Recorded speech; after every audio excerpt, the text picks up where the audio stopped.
O'clock exactly, I call school committee meeting to order. I call the school building committee meeting to order.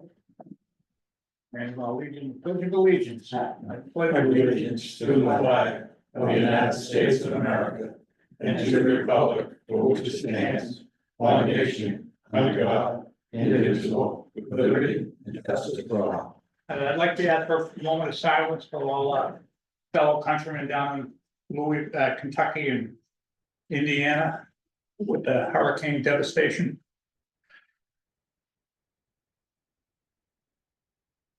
Thank you very much.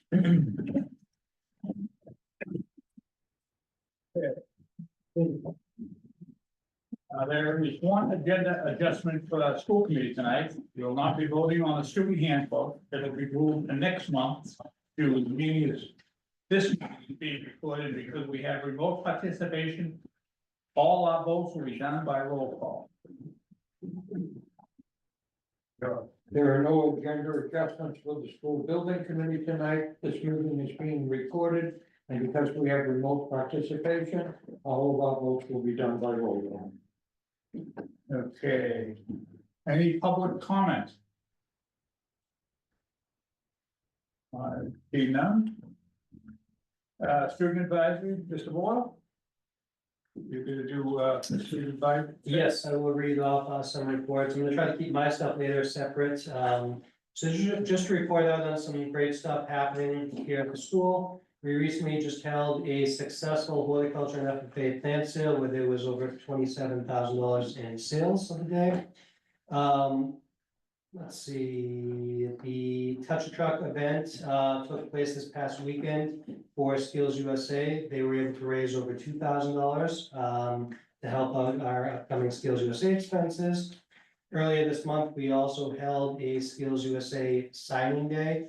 Over 40 seniors participated in the event with their co-op employers who will become future employers also beyond graduation. We also had 108 seniors participating in co-op this school year. News from Skills USA, we were participants in the state competition where we had several medals. We had gold medals in additive manufacturing, commercial roofing, advertising design, and graphic communications. We had silver place in graphic communications, and we had bronze place in photography and graphic image sublimation. That's what I have. Okay, and now can you call on Principal Waldner to give us well, administration reports. What's the plan on? Yeah.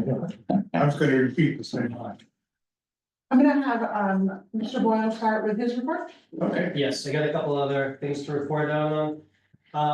We have a couple of grants that we're working on spending down. The lab modernization grant that we were awarded back in 2023 is at the end of its grant year.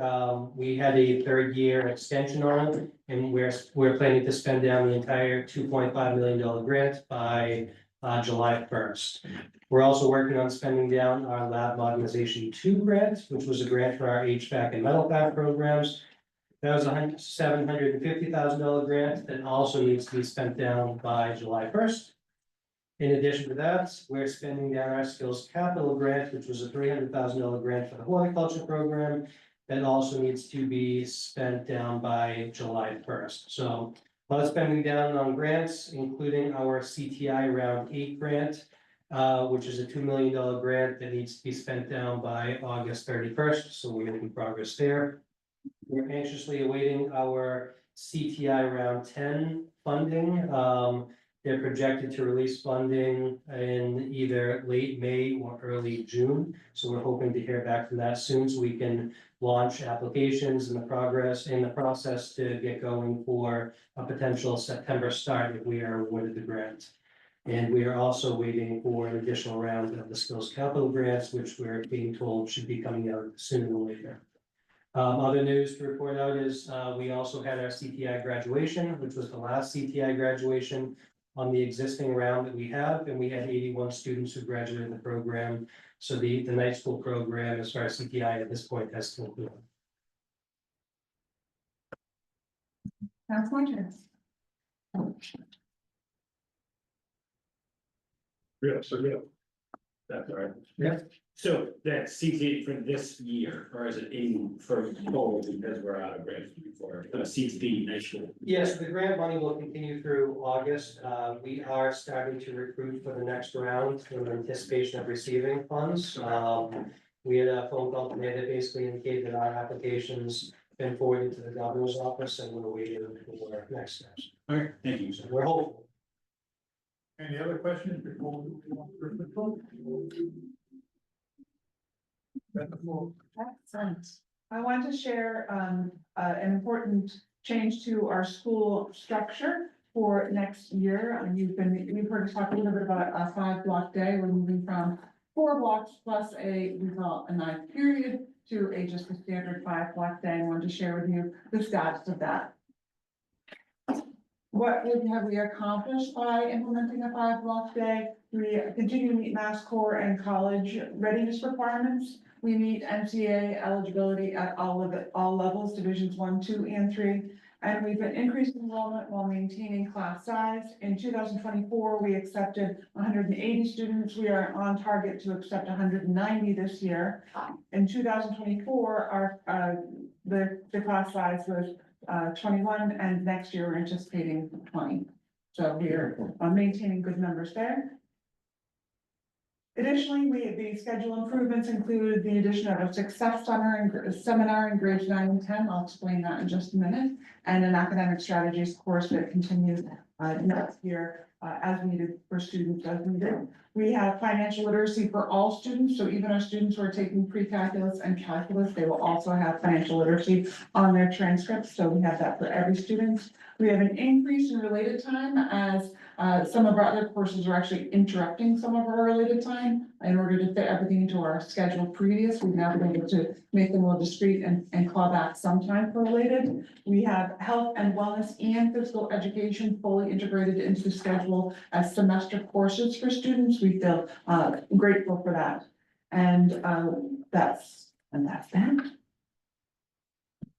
What is a success seminar? A success seminar is our courses for students at all grade levels, a little bit heavier of a dose in grades 9 and 10, but it allows them to help them define what it means to be a successful high school student, to set goals for themselves, to develop the mindset and the skills they need to achieve their academic and vocational goals. And through the engaging activities by instructors, they will have interactive discussions and they'll explore topics including time management, overcoming challenges, social emotional learning, study skills, confidence building, and how to stay motivated. That's the purpose of the course. Academic strategies is a course that is designated on the student's IEP, and the course is specifically tailored to the student. The student gets what they need based on their IEP, whether it's organizational strategies or executive functioning strategies, they get those in the course for the special educator. That is part of the schedule as well. In addition, we are rotating our schedule next year. So we've changed the way the day will look and feel in terms of our class structure, and also will rotate. We're freezing the 5th block. The end of the day will freeze, and that enables us to ensure the highest quality opportunity for our vocational educators to leave campus and students to leave campus, to have productive retail aspects of our programs, that we can have cars coming in and out of automotive, we can have a clear schedule for our cosmetology, culinary, and so forth. And allow students to be their best selves at least at one point in the day. So students who are morning learners will have opportunities to learn in the morning in all of their classes, and students who are afternoon learners will have opportunities to learn in the afternoon. So we are interested to see how that impacts student learning next year. Are we on track for implementation of the 5-block day? Yes, indeed we are. Everything is in draft because we are still in the process of finalizing our freshman schedule. As we're just getting to know those students via visits to our campuses in their towns. Our director of our director of guidance and our director of special education have been to every town in our school district, getting to know our freshmen, and we can place them appropriately now that we've learned a little bit more about them. So everything's in draft, but we have our teacher schedules are drafted. Our student schedules are drafted, our room assignments are complete, and we have a draft bell schedule for next school year. So what's next? wrapping it up. We will allow our teachers to review class lists where they see opportunities for students to be in the best learning locations. They will make recommendations, and if we're able to implement those recommendations, we will. We will finalize our freshman placements. We will finalize all student and staff schedules, and we will publish those for students and teachers in summer of 2025. So we are ahead of our what we normally do, because we've placed such an emphasis on it this year. But we are ready to. If the doors of school had to open honestly on July 1st, we would be able to do it. We're all looking for a little break, but we could do it if we had to. I have a couple of other things to share with you. Thank you very much for joining us last weekend for our biannual Alumni Hall of Fame. For those of you who were able to be here, it was a lovely event for several folks. I'll share with you who they were. The nomination committee included Tony Borgia, Sean from the English department, Sean Hennessy from the automotive program, and Bob Moorhead, our retired facilities director and SSTI automotive instructor. We celebrated Ed Geswell, our alumni athlete honoree, Tim Boyd,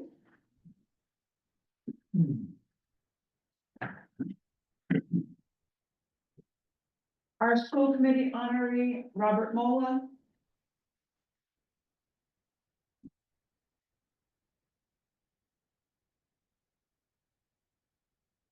alumni administrator honoree, Jean Kelly,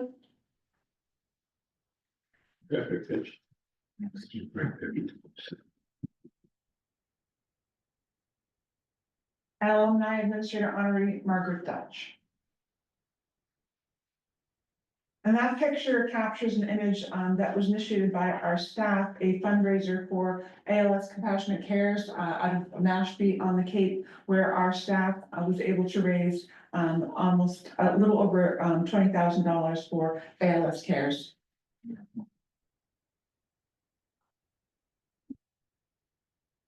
We will have our next round of alumni honorees in the fall of 2026. So we'll stay on the biannual cycle, but move it to the fall rather than the spring to give ourselves a little bit of breathing room between MCAS and graduation and all the other things that happen in schools in the spring, and focus our attention on the honorees in the fall. We'll tie that to the fall plant sale and tree sale, and we often have pop-ups from many of our other programs beyond horticulture, so we'll do that in the fall of 2026, and look forward to input from you on some adjustments we will make to that program moving forward. That was a wonderful, wonderful ceremony and day. I thought that was fantastic. And finally, we're getting there. Class of 2025 graduates on 6/6 at 6. And I hope that you're all available to join us. If you could let Susan Rossi know by June 4th, so that we can make accommodations for seating. And if you're interested, a light dinner. How about we stand? 666. No, I like that. We'll start later. Any questions? Sure. I was curious about the financial literacy. Yes. I wish I had that when I was a lot younger. It's, good habits start early. Can you tell us anything more about it? I think you really summarized it just there. We have been working for years to ensure that our students have access to just that basic thinking, how to apply for a mortgage, debt, what happens when you get into debt, how to get out of debt. The basics of personal finance is the course. We've had it in many different incarnations on how we've been able to try to weave it into our schedule in a cumbersome way. And with the 5 block day, we've been able to ensure that 100% of our students will graduate with having taken a full semester of financial literacy. So. Thank you. Good idea. Anyone else with questions? Yeah, but the graduates, is that a Friday night? It's a Friday night. Anyone else? Is it's here? It's here, Okay. right in the I back. know the lights. I think we have 2 more. We have this year and next year, the opportunity to have it right here on our field, and then we will go Somewhere. somewhere else. Parts unknown, yes. Okay, thank you both. Okay. I'll entertain a motion to approve the minutes from April 16th through 2025. Motion. Rockland, second. Second, and Abington. Okay. Motion, Abington. Yes. Cohasset. Yes. Yes. Hanson. Yes. Marshfield. Yes. Norwell. Yes. Rockland. Yes. Situate, yes. Whitman. Yes. It is unanimous. Okay, now we're as for a motion, well, I get it here myself. Turn it over to Tim for his treasurer's report. Thank you, Mr. Chairman. Tonight's report on the cover, we have the plant sale, which I guess happened inside because of the rain. But it was very crowded. I know a lot of people who went, they said it was amazing. And it's a little bit of a lacrosse photo that we found on the internet, so. First page is cash balances. Right now, we have about $2.9 million in the bank. Which is okay. We just did our final round of billing for the member towns on the first. So that money is rolling in through the month of May. On the revenue side, page 2, the only thing we received was a payment from Marshfield. It was one of the payments was missed, so confusion whether it was paid by town halls or the schools, whatever, but that payment did come through. So they're up to date on their assessment for school year 25, and then we have our normal other income that came through at the bottom for a total of $500,000. Page 3 is the expenditures for the month of April. Again, out of a little over $1 million, 819,000 was payroll. As we are normally at this time of year through 10 months, we slow down on some of the shop supply spendings and so forth. Again, the biggest numbers are, we are doing some more repairs to the buildings on line 11 for $33,000. And everything else is going as planned. We yeah, we're in good shape through the end of the year as we move forward through the last 2 months of the year. Stand motion to accept the motion. Hanover move. Second. Second. Dustin. Okay. Abington. Yes. Cohasset. Yes. Hanover. Yes. Hanson. Yes. Marshfield. Yes. Norwell. Yes. Rockland. Yes. Situate, yes. Whitman, Yes. I'm answering for you. I got in the group. Vote was unanimous. Budget transfers. We do have a couple of house cleaning budget transfers, again, just rearranging the deck chairs within the budget, adding funds for the buildings and grounds repairs. Professional fees and medical supplies, and taking that $13,000 out of the identified savings in our unemployment benefits line item, so. Yeah, that's for a motion to approve the budget transfers. Whitman and Cohasset. Okay. Abington. Yes. Cohasset. Yes. Hanover. Yes. Hanson. Yes. Norwell. Yes. Rockland. Yes. Situate, yes. Whitman. Yes.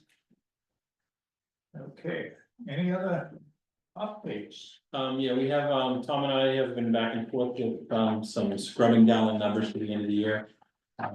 Doing projections through what's been spent so far through May and what it looks like for July. For June, and we've identified some savings numbers based upon some staffing that wasn't, positions that weren't filled and so forth. So we're working on a number, and we'll be bringing numbers to the committee next month on adding money to our stabilization fund and other items and so forth. And maybe moving ahead some of the purchases that were in future years to this year with some identified savings. So that'll be brought to the meeting in June. So how big are the savings? Tom knows where I'm probably gonna go eventually here. It's right now, we've identified probably in the conservatively $800,000 to $900,000. And so the question my town will ask is, do we get any of that back? As a group of 9 towns, or is it stay in the stabilization fund? It That- shouldn't look that. That is a vote of the committee. Again, the committee will have an option. I mean, normally what happens is that we have the limit on the stabilization fund is we can only add up to 5% of our town assessments into the stabilization every year. So that's about $450,000. So that would be half of what our identified savings would be. The committee could vote to not fund that and give money back to the towns. That has been done in the past where there's been a vote to give money back to the towns at this point as well. Because it is identified savings that a lot of it did, some portion of it did come from the assessments that we do charge our towns, but that's a committee decision that can be made and proposed at the June meeting when we start, earmark some of those funds. Thank you. Mr. Chair, I'll just add to Jim's answer, the priority that I see is in the area of transportation.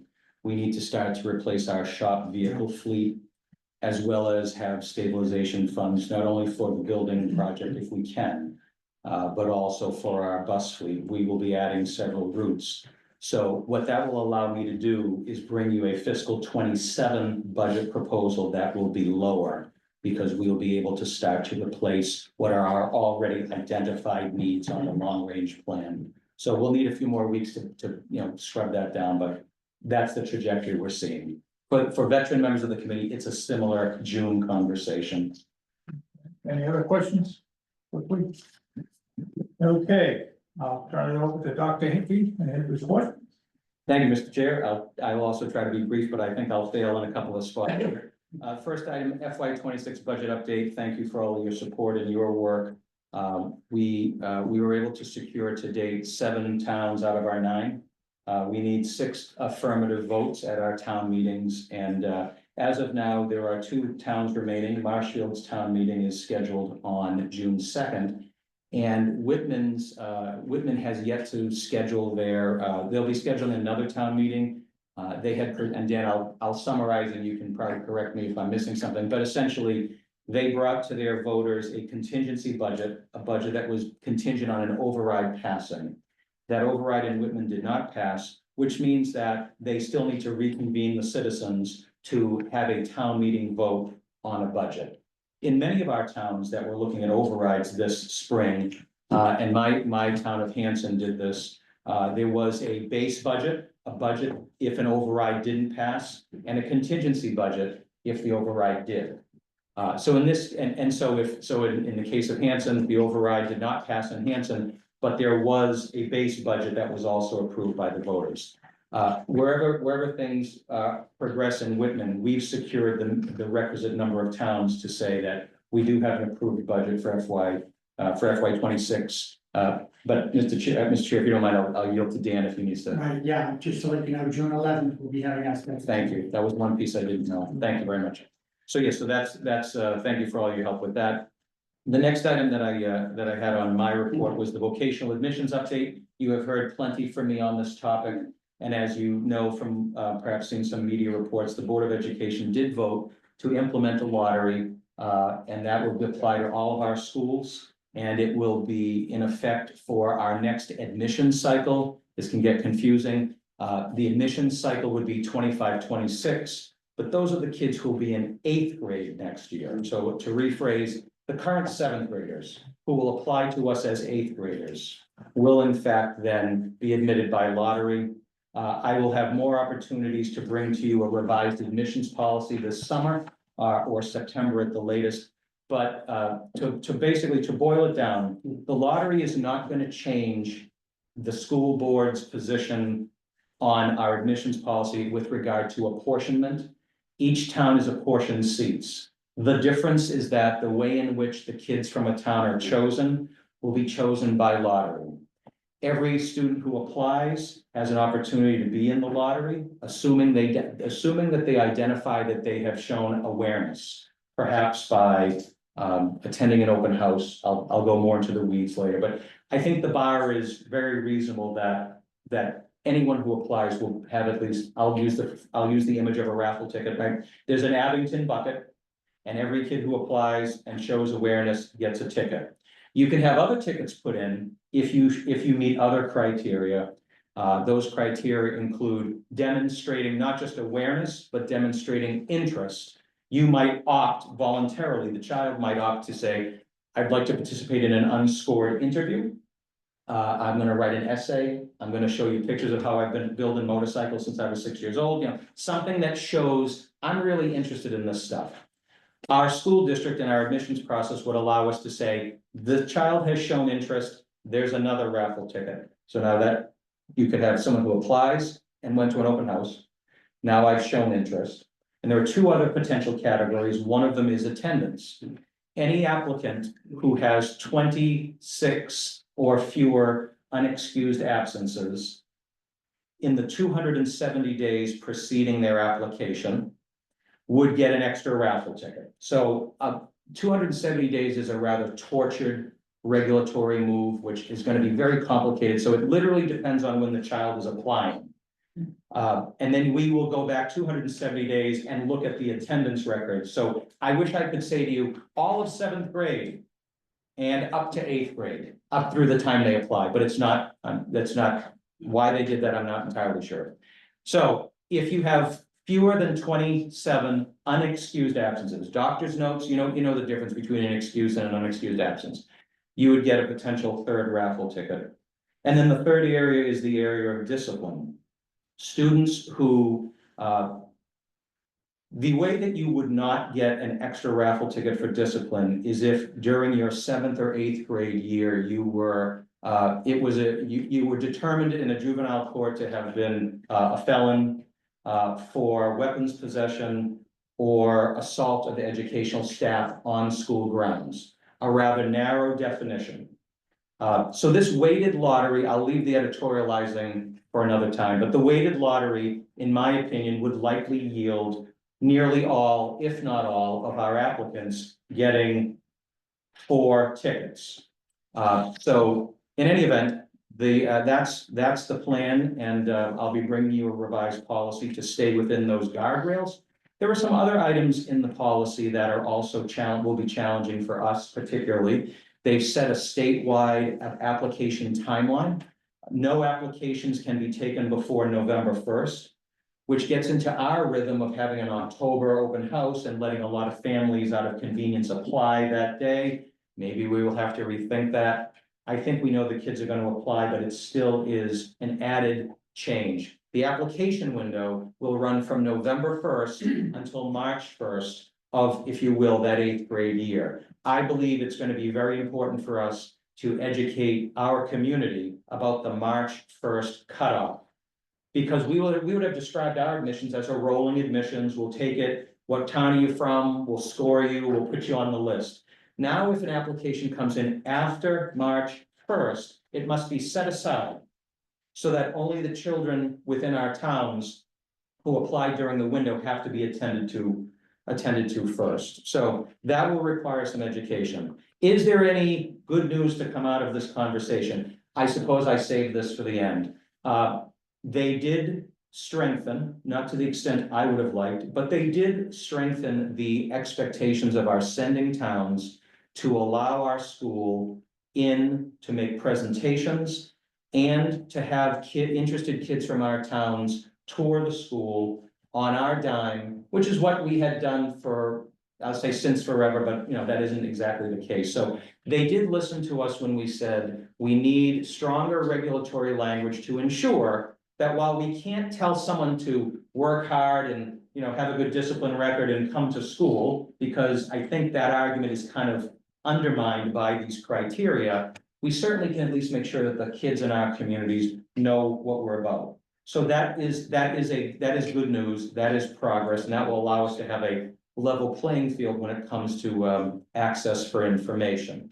My last comment is what's next. While the Board of Education has passed this, there is an effort in the legislature to put a hold on this through the budget process. The budget process, if there's one thing that doesn't run on time, it's probably the budget process. So, but in any event, by this fall, we'll know whether or not the House and the Senate, through its conference committee process, might produce a budget that includes an outside section for the vocational admissions task force. It doesn't stop it, but it does say, pause, let's discuss the admissions data that we're using. let's go a little bit deeper on some of these processes. So it's really a question of whether the legislature wants to get involved. I've already written to our legislative delegation asking them to get involved. And to say that, yes, I think it is worthwhile for the legislature to say, we need a little more time to study this. So that process runs at its own pace, but so we will operate on one track to be compliant. We'll operate on another track to ask another party, another body to weigh in on the matter, and I'll report back when I have any updates. So I have a question, the volunteers, students, they come from a town, say Quincy. Quincy pick up the tab for the transportation and everything. If we admit Quincy, because they have their own vote, but we could pick another time, we could pick Hull, right? Yeah. Non-resident students who under this scheme, under this model, and honestly, currently under the current regs. Would not get admitted in grade 9, but if we did admit an upperclassman, the transportation burden is on the non-resident community. It's not on our district. Quincy does it vocational, they don't want to have all the programs we have. Yeah, but this just opens up to our towns. We don't have to go That's correct. out of district. That's correct. Yep, that's right. Yeah.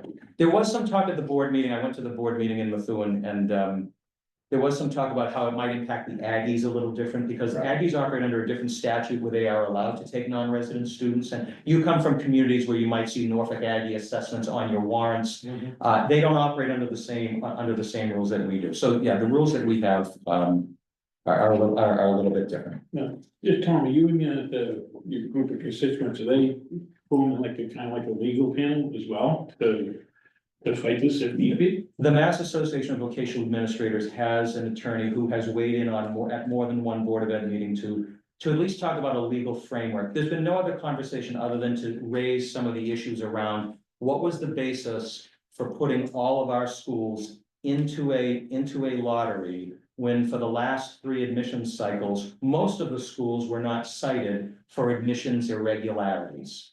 So everybody gets an aspirin and only some of you have a headache. And we don't understand why that intervention was necessary. We've made our point, the process has moved forward, and the Board of Ed did spend a considerable amount of time on it, but I do appreciate there's a lot of robust discussion. I think there's still more work to be done. I'm hoping for more dialogue, yeah, but in any event, They talk, yeah. and again, it's done, right? Did anyone do any type of analysis or any research to say, when you open it up to students that may not be as worthy as others, what's the impact of the schools, right? So I get nervous, the criteria for being a kind of a bad student, the bar is pretty low. And so you've got all this equipment around here, and does anyone ever do any research to say, what happens to the schools? Does education get worse? Does it get better? Is this diversification better for the school? There's been no research done, but your points the points you're making have been raised, whether it's talking about merit or standards, or even just motivation of middle school students. But I think it remains to be seen. The only other data set that the state has, and it's not an exact answer, it's not a parallel, is that the state has approved charter schools since the 90s. And charter schools by a separate statute run on a blind lottery. So one area of inquiry that I hope we would be able to look into a little bit more is, and this is not a dig on charters, I'm agnostic on charter schools for this conversation, but if the idea that a blind lottery will ensure that a school is reflective of the community, that's an important question. Where the two groups are talking past one another, and I'll say it that way, is we're saying the rule is, does our school mirror the towns we serve? Does the school reflect the pool? And there's data out there that says we do. So what do I mean by that? If we were a school that had far fewer special ed students, far fewer lower income students, far fewer students of color, that would be disproportionate. That would be something to take a look at. Our data says differently. Advocates for a lottery are saying the issue is not, does the school reflect the pool? It's, let's look at your admissions rates, and are you accepting students from protected classes at the same rate? And we're looking at that data as well. but we're saying, but that is collected data, it's worthy of being looked at. But the rule that the state has published is disproportionality based on what is called a comparison index. Are our towns reflected here? So that's where I'm hoping we can have some additional conversation. So for right now, it's, we're gonna take care of and educate every single kid that walks in this door. We're not gonna look at them as any differently than we would any other year. But from a policy point of view, we will say, at the very least, the Board of Education already has the power to move schools into lotteries where there's admissions policies that might be out of whack. They've had that ability for 3 years. Our sentiment has been, use the language you have. Put me on the naughty list, tell me what I need to do to fix it. But if I'm not there and I haven't been disproportionate, could you perhaps give us a little more autonomy, look at each school case by case and weigh in that way? Those are the arguments we'll continue to make, and we'll see where it goes. But we will be prepared to welcome those kids and do what's right by them. Again, this is the 26-27 school year. That will be the first year for this, for this cohort. So on to further conversations with that. Mr. Chair, I think, Dan's got a question. oh, I'm sorry. Yeah, I don't know how many of you got, an email, asking if you would like to join. I did, and I'm registered with the District 8. The admission policy, as Tom put out, of what they want us to do. I think, in my mind, a vocational school is there to educate a child, not only in just normal, schoolwork as far as math and science, whatever, right, English, but to prepare a student for the future in the trade that he is taking. So we have good carpenters, good automotive, right? Good, whatever they take, good electricians, good plumbers, whatever they take, so we send them to the workforce educated so that things get done properly. That's my idea of vocational school. Right, and when we weren't allowed to go into some of the towns to try and ask them if they were interested in vocational school, I remember Tom, we just said, hey, let's have an open house from now on. And it's been super successful, and my feeling is, if the parents and the child take the time to come here, it was on a Saturday, right? That's right. On a Saturday to see what we're all about, they want to be in a vocational school, they're really interested. But if somebody is sitting in classroom and somebody's bad mouthing them, or they feel like they're different, well, I don't wanna be in this school, I wanna go someplace else and come to a vocational school. I think that's the wrong attitude for a child to take. Right?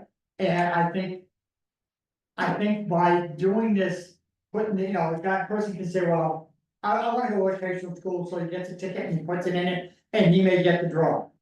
He may spend a week, 2 weeks here, and he's starting like, I wanna go back. Right?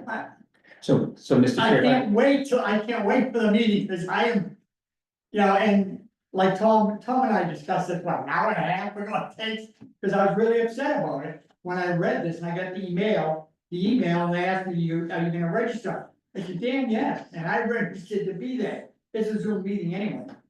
And I just don't see it as a favorable way of introducing kids into the vocational school system for future tradesmen and tradeswomen. That's my attitude.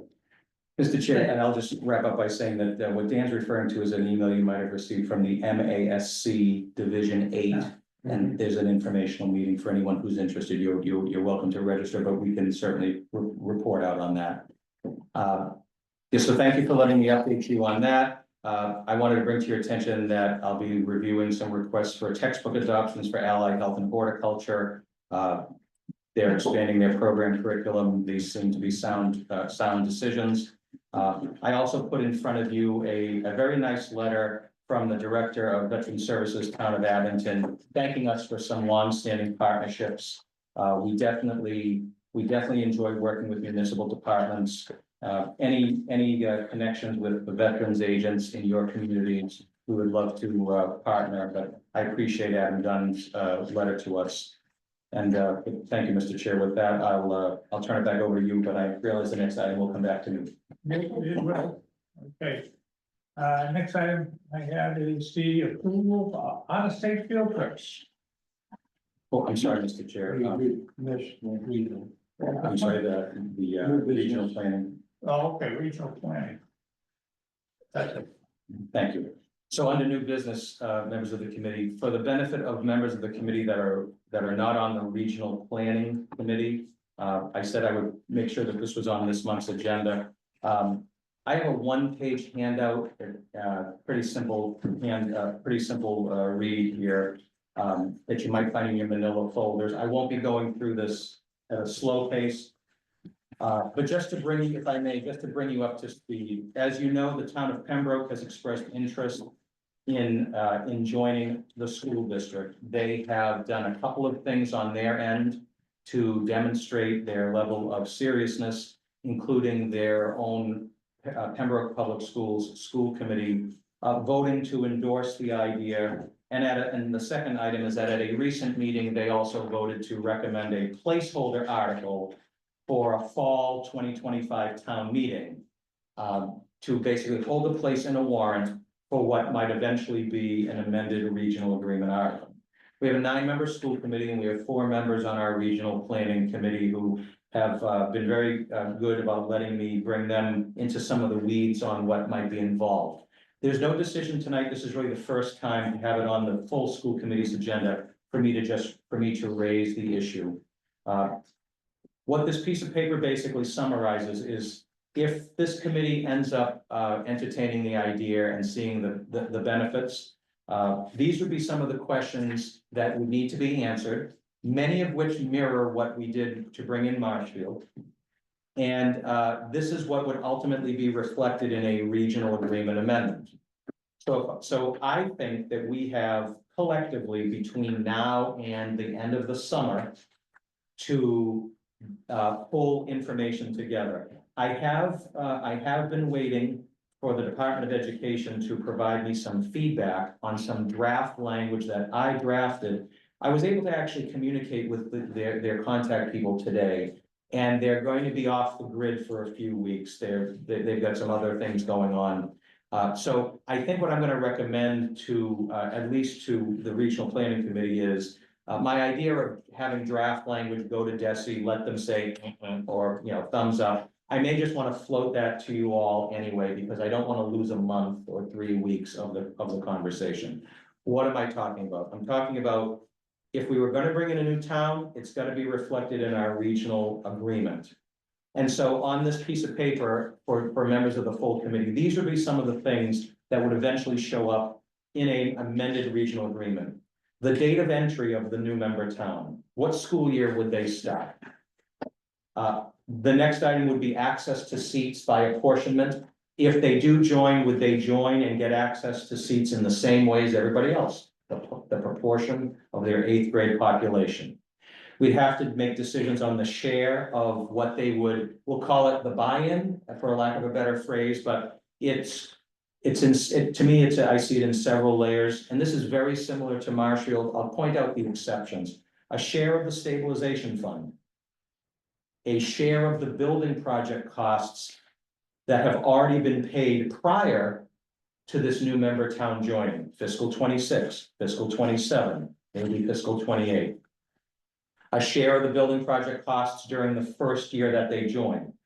When you think about it, when a town joins for their first July 1st, they didn't exist before July 1st. There's already been a whole budget cycle, town meeting cycle. And so in that first kind of funky year when they're in here, we've got to take into account that there's a share of costs that are going to be paid, but they weren't baked into those numbers initially. So that has to be worked on the side. And then similar to Marshfield, how would they be factored in during their second fiscal year and beyond? So what's different about a town like Pembroke? Well, when Marshfield joined, we didn't have a building project and we weren't paying any debt. So if Pembroke were to join, this would still be a multi-year process. And so there will have been several years that 9 communities have paid toward this debt. And the question is how to feather them in. And the answer, the recommendation that I would give you, I draw from what we did with Marshfield, which is look at enrollment. If we don't have any enrollment data, because there are no kids from that town in the school, then we need to look at enrollment projections to say, where might this new town fit? So that's what number 4 is, the basis of the cost shares. Then when would they pay? We know that Marshfield is paying a portion of their stabilization fund share on an annual basis for 10 years, but we would answer that question. We also need to answer the question that, okay, we're gonna have this new town pay money, what are we doing with this money?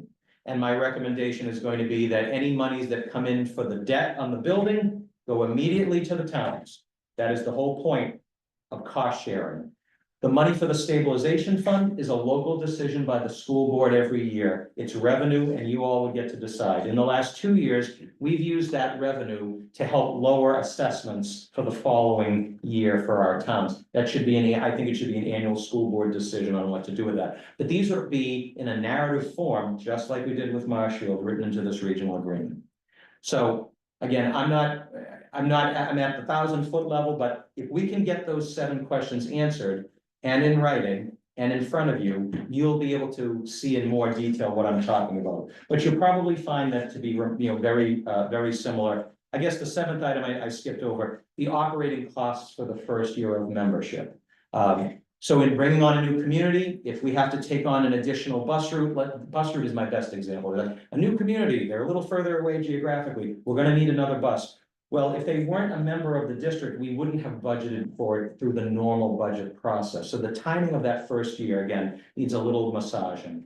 So those would be those categories of information. When we talk about amending the regional agreement, the good news is that they gave our regional agreement a full physical a year and a half ago. So I don't see any major legal issues. It's more about what are the terms and conditions for a new member joining. The second part of this handout talks about where does Pembroke size up as a community, and just to give members who aren't on the planning committee a sense of it, Pembroke's about 10% of our overall student population. If you take our current 8th grade, if you will, I used a wider sample size. I basically went the current kindergarten through grade 8, took a closer look at that. So Pembroke's about 10%.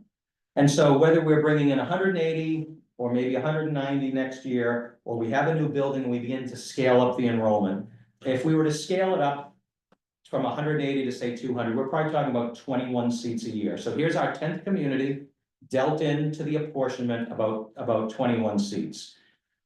In order to do that, the existing towns have to take a haircut on their initial allotment of seats. This is the exact same consideration we had when we were bringing in Marshfield. And if you represent a community that has more students than there are seats, or fewer students than there are seats, it's all done in proportion based on the 8th grade population. So what I've written here is just to give you a scale. The towns with the smaller 8th grade populations would see a smaller haircut. It's in proportion. So anywhere from 1 to 4 seats potentially. Marshfield is our largest community. So what I did was I looked at enrollment trends from grades kindergarten through 6. I took all those numbers and I added it all together, and that's where I kind of came up with that average. In any given year, any one of our towns could have, oh wow, there's a lot of kids in that 3rd grade class, or there's a few kids in the 4th grade class. Who knows what they're going to be in 8th grade, but that's the benchmark. That's the benchmark that we're using. So I think what the conversation ultimately, and I won't speak for the planning committee, but I think ultimately where the conversation goes is, it's a conversation of cost sharing and seat sharing. The benefits of bringing on another community to support the cost of a fixed building, and the costs and the increased operating costs, and the fact that over time, we will be able to increase seats, but bringing in another community, we have to share the resources we have. And as you've heard me say 1,000 times, we are not growing the operating budget of our district any faster than our communities that can afford to pay it. So I can't tell you we'll have 205 kids in the freshman class in 3 years, because that would be disingenuous. I can't say that unless I know there's a budget there to support. So I made some reasonable assumptions. So again, thank you for listening, especially members of the planning committee who this might sound like Groundhog Day. I apologize. And members who are not on the planning committee, thank you for at least letting me set the table with this information. Okay, if I may. I sit in 2 seats, right, selectmen and school committee. Comments that are being made by some of the people in my town. That we're building, our enrollment is growing. Right, so we're going from basically a 600 student school built for that to 900. Yet, we brought in Marshall, not a problem, right, we're still at the big school now, 900 students. Now we bring in Pembroke. So their worry is, and I say it's a good idea because the cost of this building will cost each town less because we have more towns paying for it. But yet, when you turn around and you say, you have 50 kids waiting to get in from a town, and we saying, sorry, there's no more room. We just built a brand new school with 300 more seats, yet there's no more room because we're bringing in more towns. So they were saying, why do you need a new school if there's still kids waiting? That's what's coming at me. And I said, well, look at it in 2 ways. Instead of us be on the hit for a certain amount of money for a multi-million-dollar school. Right, it's being assessed through more towns now, and it's less money coming out of the taxpayer, that's the good thing. But then the bad thing is, the doors are closing on students that are sitting around waiting. Right, to go to a vocational school, it's almost like we could have built a 2,000 seat school, probably filled it. Now, and you know, 1,500, you know. Can we add a 4th and 5th floor? It is a double-edged sword. Right, it really is. Right.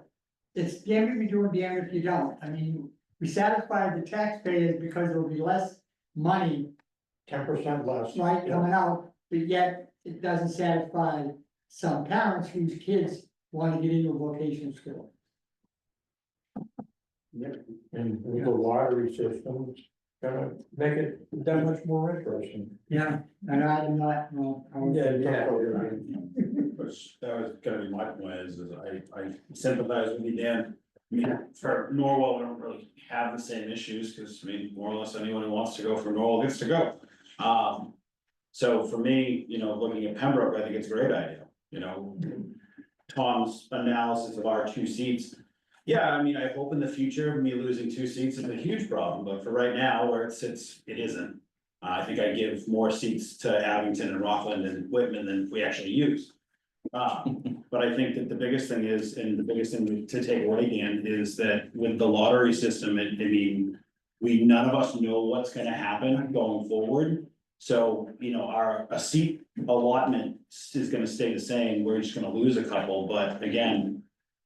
Those parents who are concerned about that, it's not even, I mean, now it doesn't matter if their child may not have gotten in.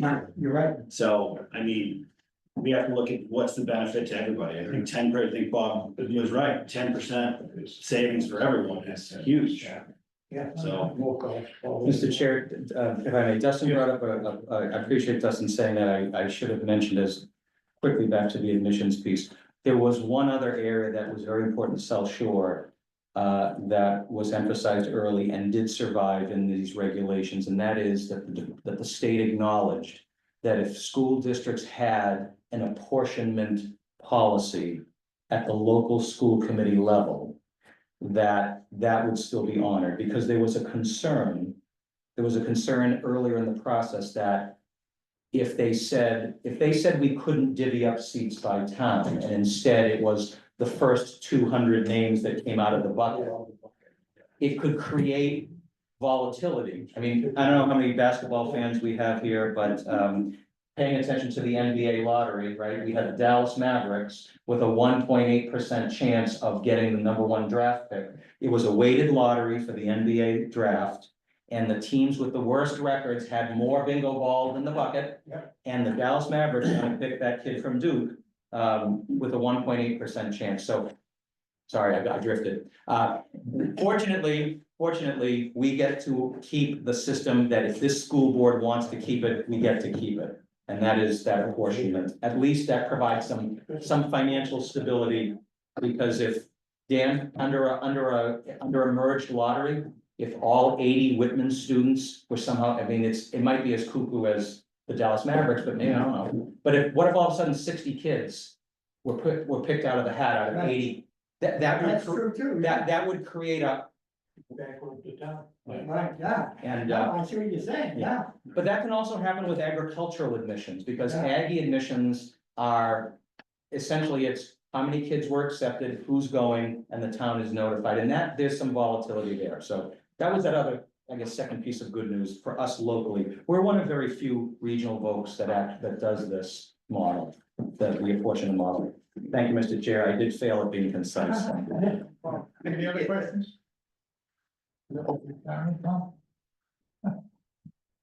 Okay, out-of-state field trips, I'll make a motion to adjust that. motion by Hanover, Second. second by Rockland. Okay. Abington. Yes. Cohasset, Yes. Hanover, Yes. Hanson, Yes. Marshfield, Yes. Norwell, Yes. Rockland. Yes. Situate, yes, Whitman, Yes. that is a unanimous. Next is the approval of donation of a metal fab welding programs from New England Propeller Incorporated.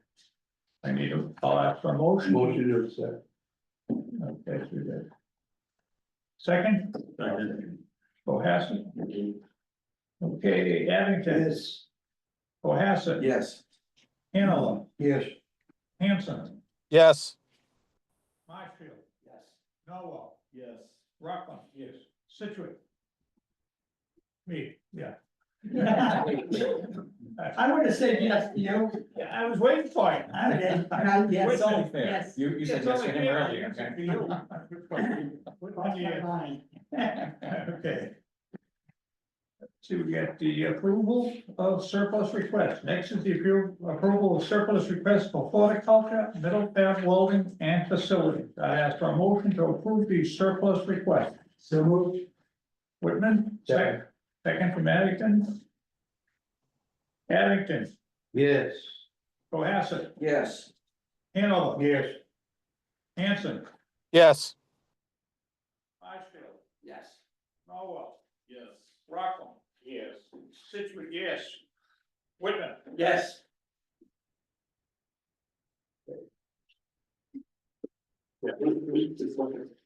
What happens if they don't get the minimal bid? We just keep it? Like any of these equipment, if we don't, it has a minimal bid starting point, like if you don't get that, but you still. We would probably keep trying, but if we miss the market, we might lower the minimum and go repose it. Are there any requests for action? I'll entertain a motion to adjourn the school committee meeting. Motion. Rockland, second? All due respect, yes. Somebody's taking over the. Well, you can switch over. I'll put an arrow between the two.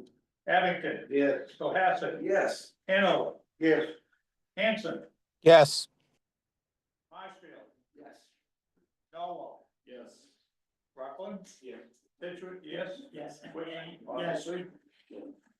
Okay, we'll turn over the school, turn it over to the school building committee. Oh, thank you, sir.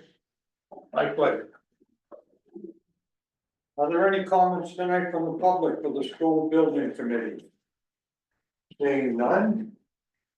I'll make a motion, ask for a motion to approve the minutes from the April 16th, 2025 school building committee meeting. So moved. Second. Whitman and Rockland. Okay, I'll call the committee. Bob Haywood is a yes. Tom Hickey. Yes. Sandy Baldwin. Yes. George Clooney. Yes. Jim Coughlin. Yes. Bob Mahoney. Yes. Jack Manning. Yes. Is Bob number one? I don't believe so, though. Frank Mola. Yes. Yes. Dustin Redden. Yes. Dan Salvucci. Yes. Keith Boyle. Yes. And Joe Zambello. Yes. Kevin, it's all yours. Thank you. Good evening. Just want to start off with the review of the invoices. In addition to the PowerPoint, I also had emailed out the backup documentation for the invoices, and apologize if it's hard to see here, but we've done our best to include all the information, but again, happy to answer questions. First invoice number 19 in the left field, $81,279.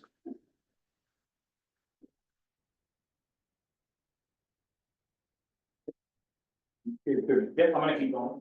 Keep going. Somebody will jump in. Okay, understood. Second invoice number 17 for DRA. For design development services, $757,500. Question, did we just pay that last meeting? The previous invoice was the exact same amount, I believe. Same percentage. Same complete. percentage. Yeah, from previous month, yeah.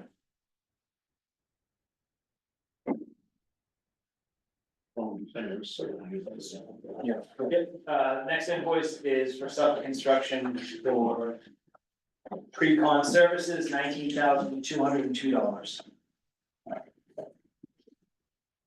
Any questions on those? That's it, right? I believe that's it. Yeah. Is there any questions on the invoices? Seeing none, I'll ask for a motion to approve. Situate, second by? Abington. Okay. Any discussion? I just lost it. So last meeting we scheduled, Gary was 700 something thousand. Yeah, $757,000. So right now we've already laid out 1.5 million for them. In these 2 weeks, in these 2 months off. Is that what you're trying to do? Yes, yes, it's actually, if you look at the breakdown, Yeah, under design development, the entire fee is. right, for this phase, of work, which started back right after the approval in January. Okay. And we're 40% done with the phase at the end of April. We've hit another milestone, just today actually, but this invoice is through April. So we bill on a percentage basis each month, for that effort. And that's the way these phases work, and both design development and construction documents that come, we look at percentage complete, getting to the milestones and schedule that we've laid out.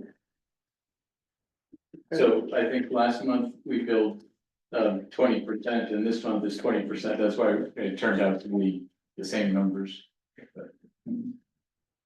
So we're on our way to bottom number there, left 21. Yes, that's in We're on our way. 4 to that. years, yes, yeah. That's all right, that's what these represent. Right, right. Okay, anything else? That's my question. Okay, Bob Hayward's a yes, Tom Hickey, Yes. Sandy Baldwin. Yes.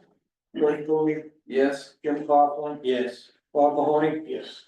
Jack Manning, Yes. Bob, Frank Ola, yes, Tom Petrozelli. Yes.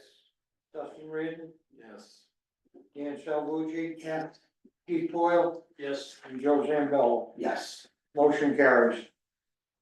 Go ahead, Kev. All right, the next item is the budget. Again, this is emailed out. A lot of this, actually, all of this information is also emailed out when I submit the monthly report to the MSBA. I send a similar package to you all.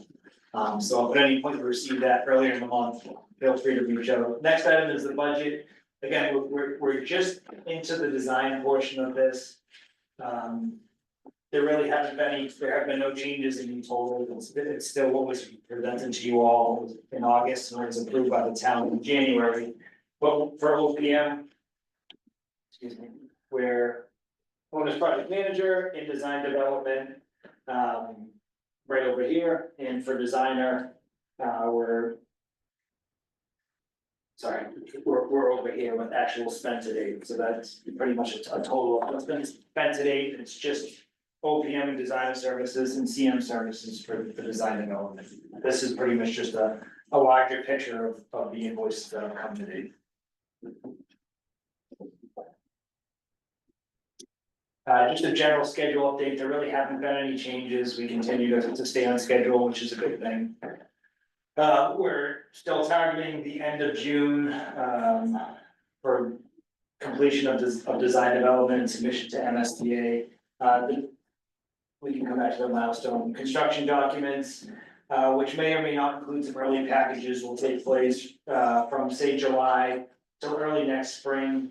Between July and next spring, there may be some early packages that this group just agrees with, comes up with or agrees with Suffolk, and then shared with your group on certain items we may bid early if it's advantageous for the project, but we're not gonna surprise you, we're gonna talk about it ahead of time. Again, with the construction starting summer 26 through summer 2028, and school opening in 2028. And the milestone that Carl had alluded to was our next submission to the MSBA, which is the design development package, which is gonna be submitted to MSBA at the end of June. Leading up to that, the milestone is completion of a certain portion of that, which goes out to cost estimators. And the reason why that's so important is we haven't done a major cost estimate since last August. So I think everyone's anxious to see what the experts have to say. That package was submitted to the cost estimators today. And in 2 or 3 weeks from now, we're gonna do a reconciliation and certainly share. And I will invite you all to come if you want. Tom sat through at least one. Yes, so bring your popcorn, 4 to 8 hours of listen to cost estimators argue. But very, very informational, just to see where. Yeah, just to see where things stand, but we'll be providing multiple updates on these, on the latest cost estimates, but happy to answer some questions on the schedule, if that helps. I have a question. Yes. Construction, go back to summer of 2026. I have some Abington residents saying, well, when are you actually gonna start to actually build the school? And there is some site preparation before the actual building starts, correct? Yes. That's the way it's. So site preparation will start when it's actually. Mateo will probably want to take. We're trying to start as early as possible in the spring of 2026. Yes. Obviously, the site for the building are the athletic fields. Right. So one of the considerations might be to let the spring sports seasons end. And as soon as they're finished, start breaking ground literally in those playing fields. But prior to that, there's still some work that can be done in bringing utilities in, putting in roadways Right. that don't interrupt the ongoing operations of the school. So if you want to be ambitious, I guess, in responding to your residents and say, you know, there might be some on-site activity actually starting in March, maybe, or April. Yeah. So I've already. 2026. I said spring of 2026. So That's fair. good, thank you. Yeah, we'd like to get access to the back, so that once school lets out, we have access to the fields, if it's out, we can start with that. Mhm. Site prep and foundations. Excuse me, Kevin, is there any timeframe for, going for the local boards? Conservation. We have this, we have discussed that probably on the next show, the next page, so. We have a work plan, Bob, that shows, these are sort of our internal activities of the so-called working group and our project team. There's a similar schedule, it may not be in this presentation today, but we're looking at permitting schedule too, including meeting with the locals in Hanover. In some cases, we have to meet with the state on the wastewater treatment plant. And we need to get all that done before we can go out to bid anything, you know, on early packages. So we have worked that into the schedule. So permitting and like site plan review, conservation commission with the locals will start. We'll probably have informal discussions this spring and summer, informal submissions in the fall. They said it's volunteer boards, and I've seen them, you know, seem to tie you up and. Yeah, they don't meet very often in the summer, we understand. Yeah, it's just, and if we don't get that approved over there for additional parking, I mean, we're gonna be a big cluster to even get started, because now you have 80 to 100 guys parking along with, the school operations. And I think you raised a point, I think we've all seen, any of a number. That's all, that's just my It's a good point. It's better to be way early than even a minute late, because I've seen on a number of projects, they can really squeeze you and slow things down. Because I don't know if Hanover does best practices where they. For stormwater management. Where they do the dog and pony show for the planning and zoning together for one time.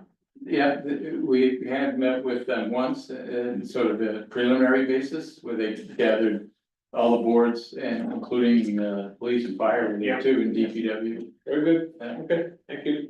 Yeah, it won't be the first time we're seeing them, but we're prepared to go on. In terms of schedule, what we really see on the critical path is the wastewater treatment plant, because that has to go, first of all, we have to do site investigation of soils and so forth. And then ultimately it has to go to the state, and they're a little slower even than the local communities in responding. They have, by legislation, they have certain timetables they have to respond. But that's really, as we've mapped it out, kind of the critical path is getting their approval. And folks have been on site the past couple of weeks. Yeah, you may have noticed some holes in the front yard where the backhoe has started investigation of soils. That's one of the activities that's been going on the last month or so. Right, thank you. Yeah. Because that was just my point, because, you know, it's June of 2025, and we're looking at spring of 2026. Right around the corner, it's gonna be here before you know Comes it. quick, yes, thanks, Bud. David, do you have a question? No. Okay. I was just gonna mention these meetings to everyone. Yes, yeah.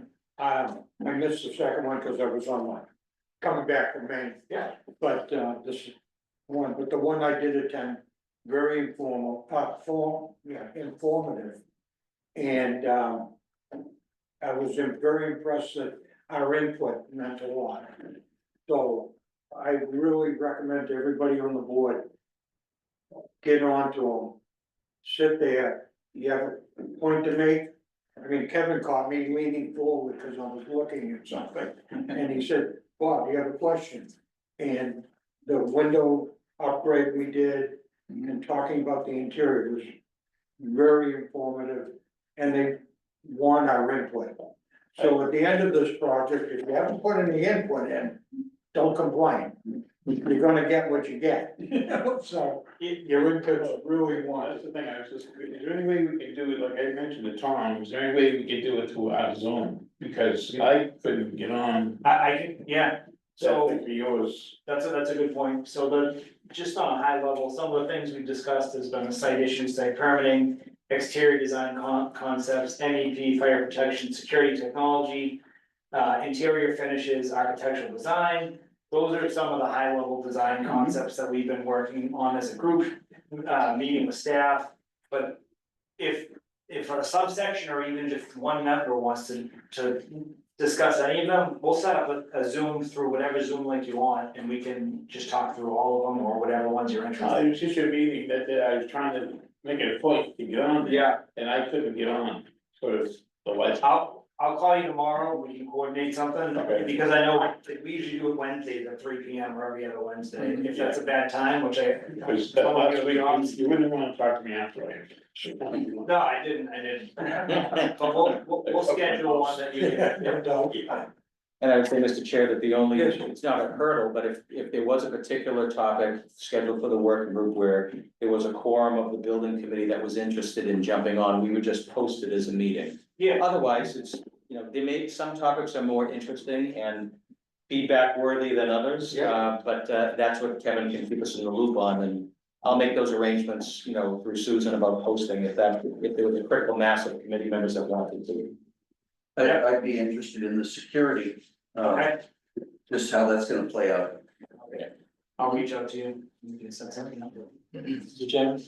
Sure, as just to be proactive, I know right now it's set up that if we wanna join a meeting, we contact you and let us know that we wanna join a meeting. Is there a way for you just to invite everybody to the meetings and just throw it on a calendar as a recurring every couple of weeks? There's probably a way to do that. The reason I hadn't done that was, to Tom's point, is if too many people show up, it shouldn't be a bad thing.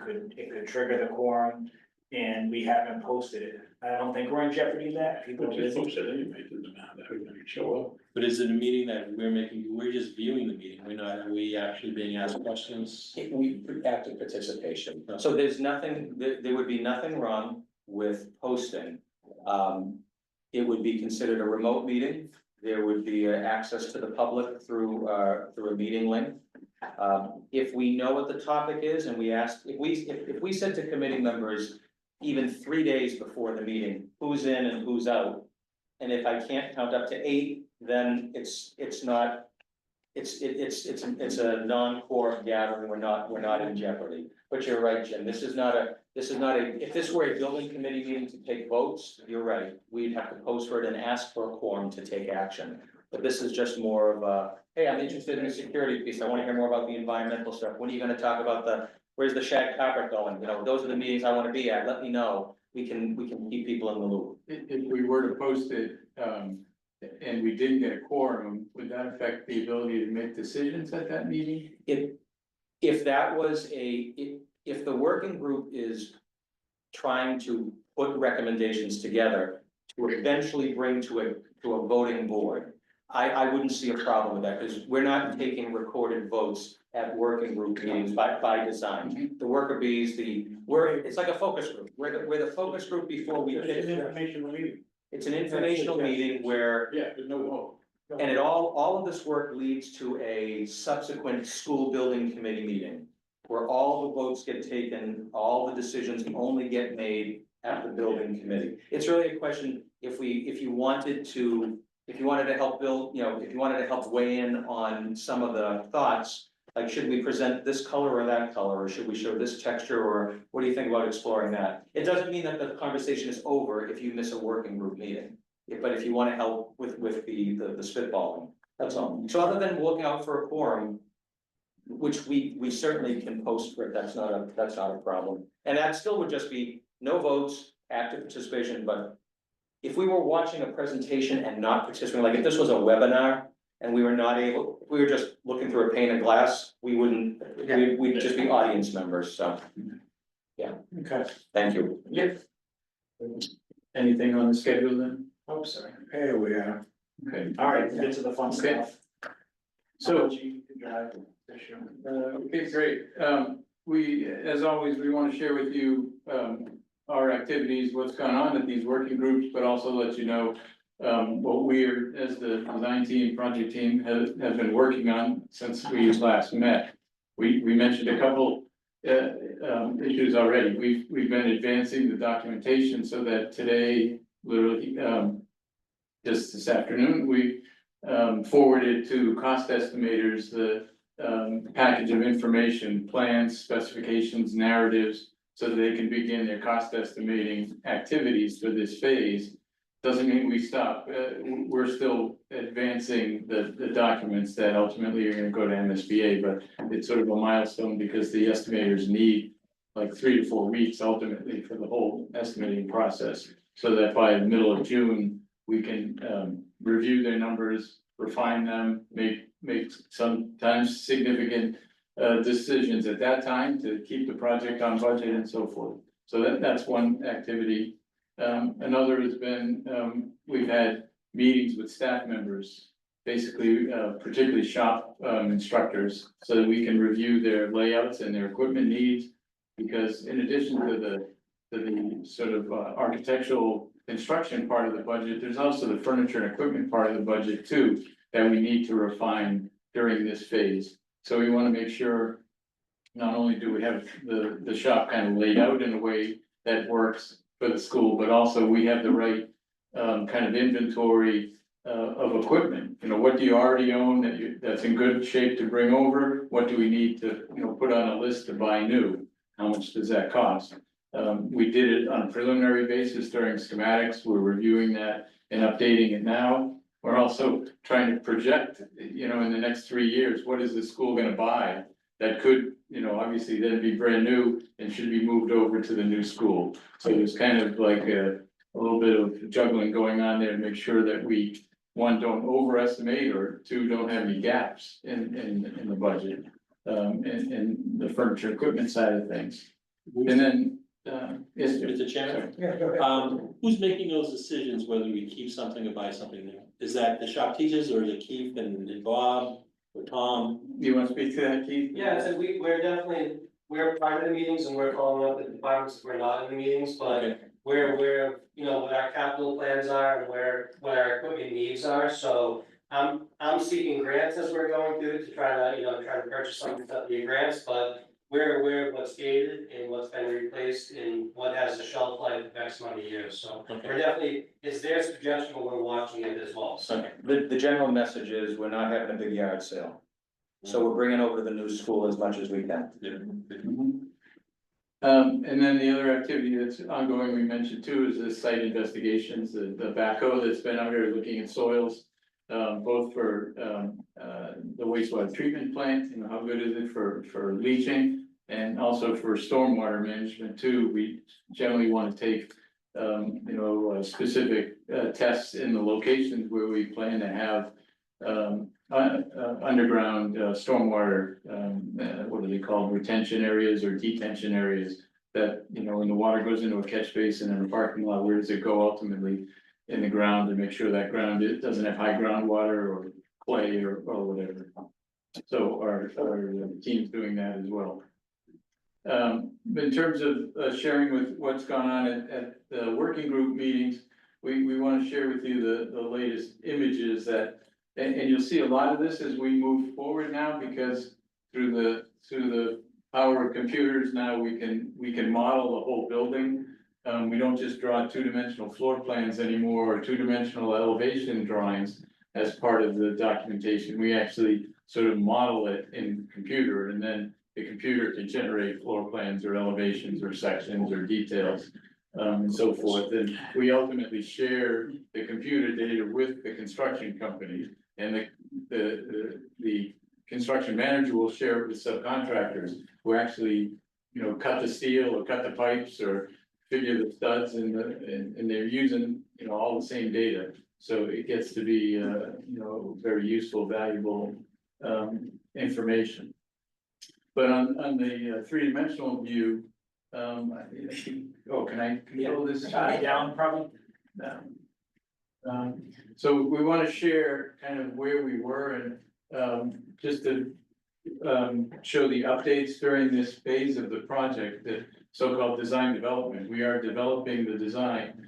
One of the things that came out of the working group, and you've heard us talk about the fact that this organization of the building is kind of like a farmhouse, contemporary New England farmhouse, you might say, with a big house, a little house, and a barn. We think we've reinforced that, and we've got some feedback, how we could make the front elevation a little more consistent in terms of materials. And so now what you're seeing here, I don't know if this one has the labels on it. Here's where we were previously. And we had like 3 different materials on the front of the building. We had some precast concrete on the gymnasium, the barn end of it. We had some metal panels in the academic portions of the building on the upper floors. And we had some masonry down at the ground levels of the building. And we had some slope roofs, obviously on the barn and partially on the big house on the left.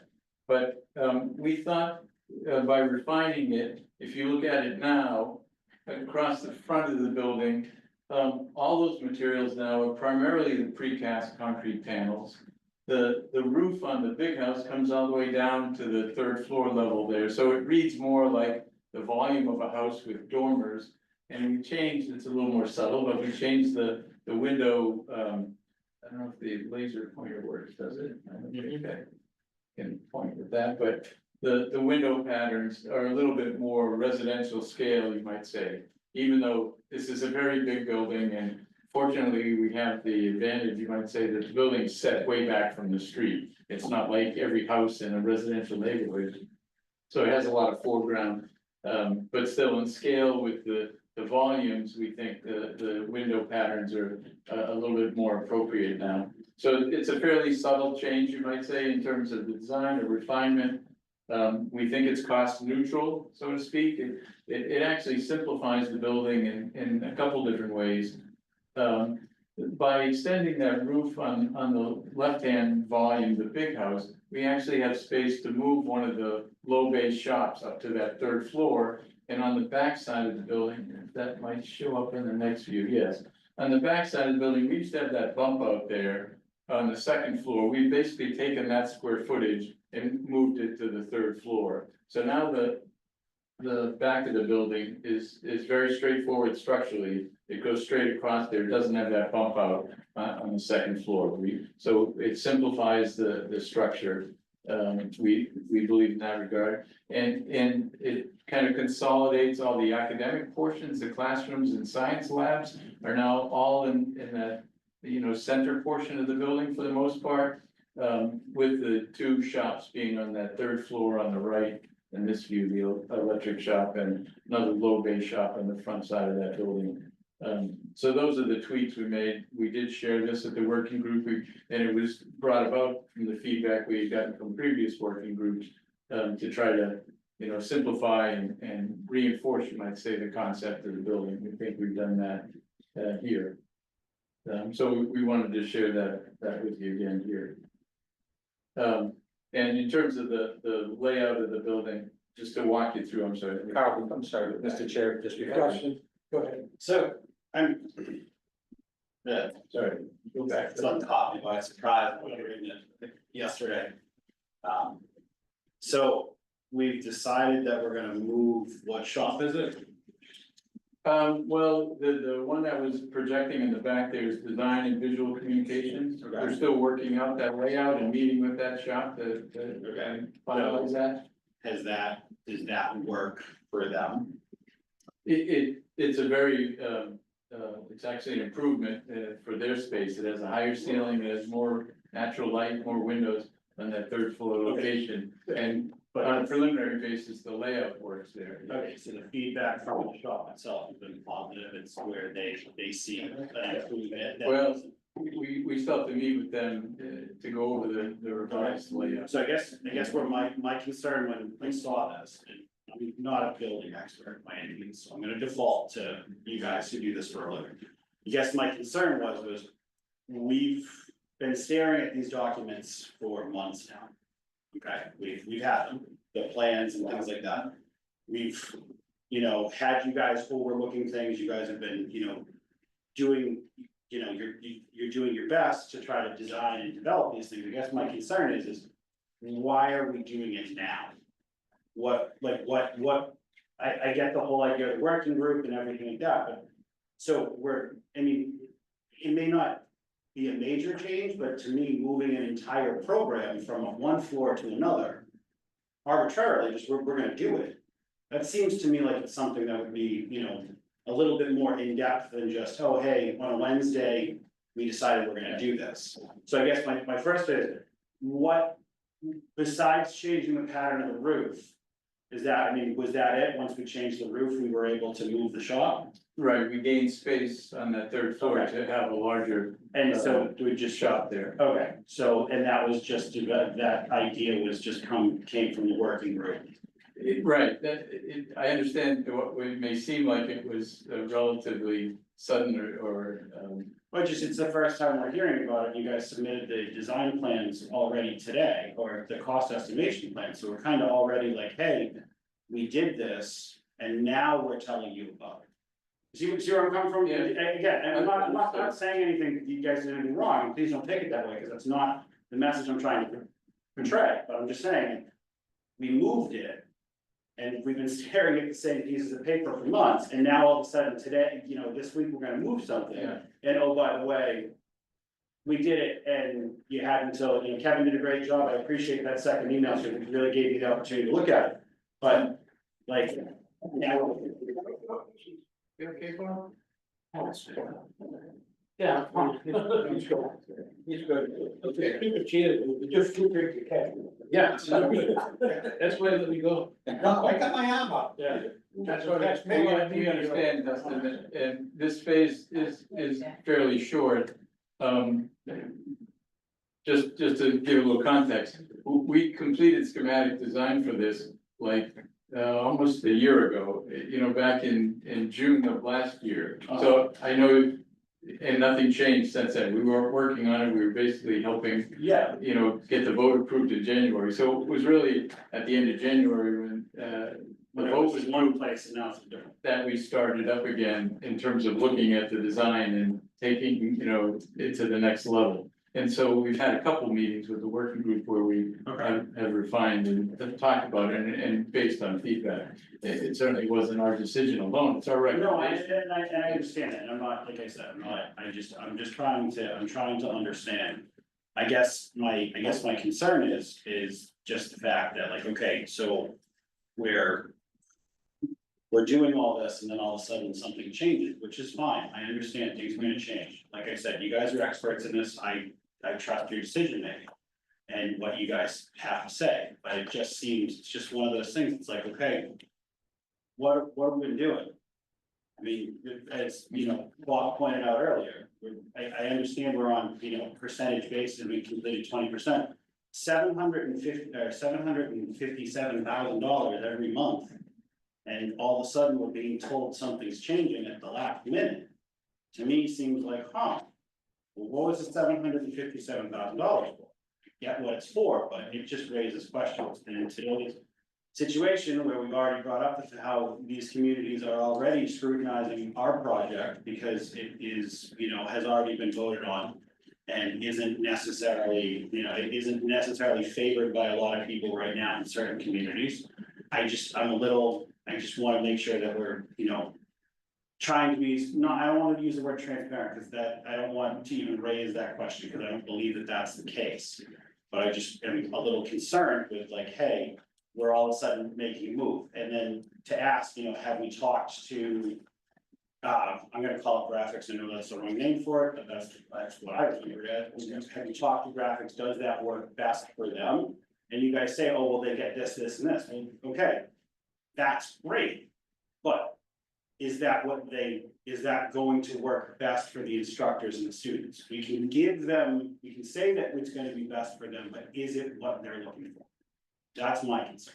We understand, and it's that process, we're meeting with all the shop instructors to review, again, the layout of their spaces during this phase. So, and as we said, there are kind of overlapping activities that going on right now, even though today we compiled a set of documents to give the cost estimators. We're continuing to work on the details, and we're gonna have a meeting next week with the cost estimators, make sure we can answer their questions and let them know that, the fact that we're developing some details, for this space or this stairway, or we try to focus on things that don't change the price, so they can be developing their cost estimate. We're just developing the details and the information to complete this phase. So there are some kind of overlapping activities, you might say, as we try to meet that deadline in June, getting the package to the MSBA.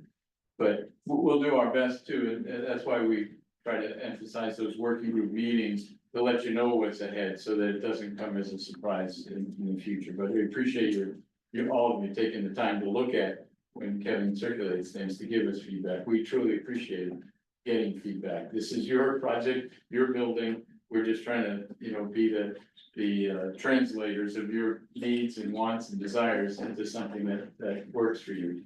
Yeah, and just to kind of add some more context, and again, we need it's your building, we're working for you, give us the feedback. As I said to you earlier, or all of you, would much rather hear it tonight than when we're cutting a ribbon and someone's pointing at someone saying, why did we do that? Why do we choose that? So we do sincerely appreciate that. In my perspective, any change that is made or as the design is evolving and being tweaked, the goal is to create efficiencies and optimize, within the building, which will hopefully reduce costs or minimize costs. And then maximize educational opportunities, but no decisions are gonna be made or at least finalized. This is a decision that's being reviewed by staff, so it's really gonna be up to the staff and presented to you all. What I'm hearing from you is, this feels like a big change, and maybe I would have liked to have a conversation before I saw it on a drawing, right? Yeah, so like I said, it's one of those things that I guess I'm just having a hard time wrapping my head around. We sent out schematic design. So it was in one place, and now we're moving it, and again, I get that happens, but. Why did we decide to move it? And I guess that's where my question comes from is, okay. Where was that conversation? And apparently there's a work group, but my apologies for not being there. That may have alleviated this entire conversation. It does speak actually to the need for the building to be flexible in design, because it's one thing for us during the design phase to move a shop or a classroom here or there, but in the course of the 50 years of the life of the building, we know that things are gonna evolve too, and spaces need to be flexible to accommodate future shops. Who knows what they're gonna be teaching, even 10 or 20 years from now. Automobiles may be just purely computers on wheels. Nobody's gonna be changing, oil or, I don't know, And so the spaces, to the greatest extent possible, we try to think of them in a flexible way so that it can accommodate some of those changes. Go ahead, Jim. And I, just to piggyback on what Dustin said, I agree with a lot of Dustin said, but as Carl mentions the staff, I don't want a graphics teacher rubber stamping the movement there. I want Keith and I want Bob and I want a lot more people with more power than the graphics teacher. Giving you the thumbs up on, go ahead and move that. Yeah. And that's, I think, maybe just more communication. Hey, we decided to move that based upon conversations with Tom, Bob, Keith, Sandy, and whatever.